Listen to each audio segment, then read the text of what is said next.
as our lovely candidates present their production number. A big hand, please.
No pollution is the solution.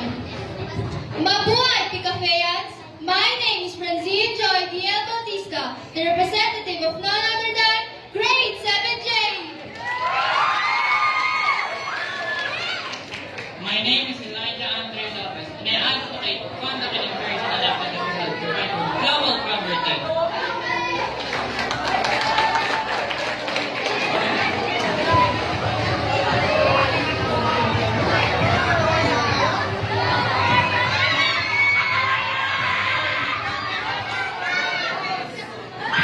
Let us reuse, and recycle to revive, reclaim, and recreate our planet's fate.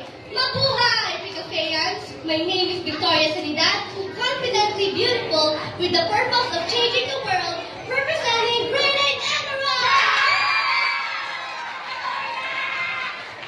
Earth is everybody's home, not somebody's home. Hi, my name is Carl Justin Carbon, representing Grade 8 Emerald.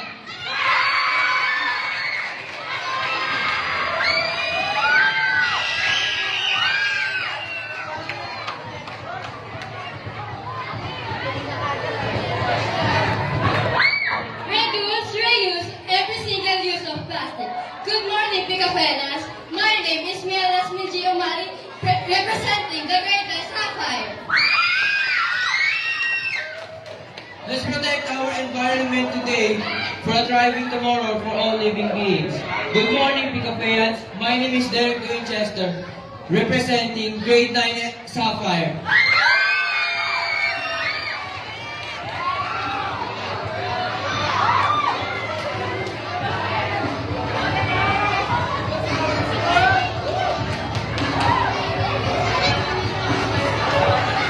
Good morning, Picafeyans! My name is Denise Shamira Materagati from Grade 10 Rubin, and I believe that we can lower ego and let's go eco. Mabuhay! What's up, Picafeyans? My name is Lawrence Bia, the Eco King of Grade 10. And remember, having a clean and healthy environment creates a clean and healthy mind. Thank you.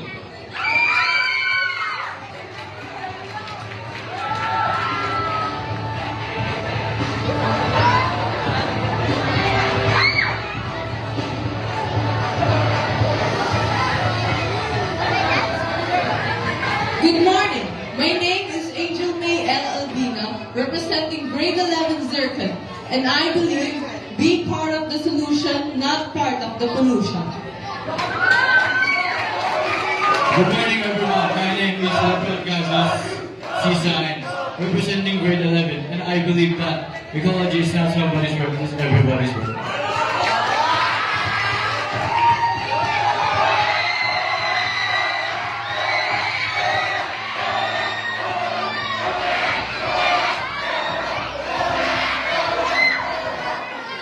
Good morning, Pika fans! Let us make a difference to prolong our existence. My name is Marioni Chandigo Ili, representing Grade 12 Diamond. And my message is to make better citizen Academy Foundation and Latin friendly community.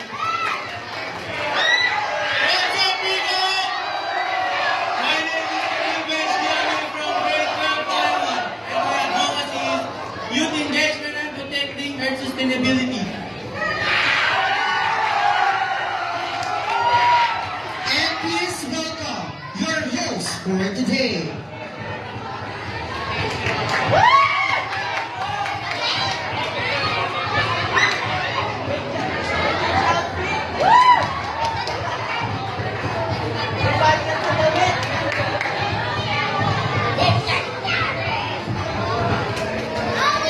Go green and save green.